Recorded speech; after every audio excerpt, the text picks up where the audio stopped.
The Foreign Office spokesperson Mumtaz Zahra Baloch has said that the latest revelations made by the Satyapal Malik, the so-called former governor of Indian illegally occupied Jammu and Kashmir, have once again vindicated Pakistan's stance on the Pulwama attack of February 2019. Mumtaz Zahra Baloch, in a statement issued in Islamabad, said Satyapal Malik's disclosures demonstrate how the Indian leadership has habitually used the bogey of terrorism from Pakistan to advance its sham victimhood narrative and the Hindutva agenda clearly for domestic political gains. In Indian illegally occupied Jammu and Kashmir, the Jammu and Kashmir Democratic Freedom Party has expressed profound grief and sorrow over the passing away of the Kashmiri liberation leader Ghulam Qadir, who breathed his last in Srinagar yesterday.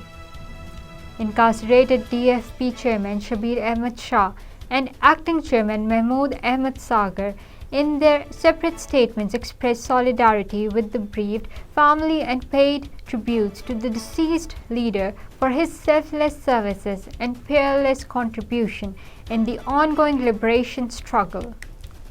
The chairperson of Peace and Culture Organization, Mashal Hussain Malik, has deplored the silence of the world powers and UN bodies over the unabated brutalities unleashed by the Modi-led Indian government in Indian illegally occupied Jammu and Kashmir.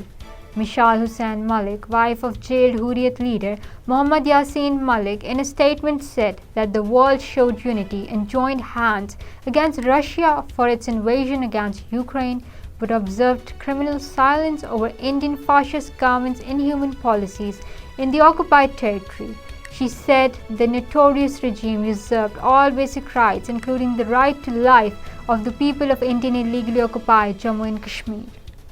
Cordon and search operations, crackdowns and raids have become a norm in the militarized Indian illegally occupied Jammu and Kashmir. The political experts and analysts, in their interviews and statements in Srinagar, said Indian troops use cordon and search operations as a pretext to kill and terrorize the Kashmiris and don't spare even children and women during the dreaded search operations in Indian illegally occupied Jammu and Kashmir.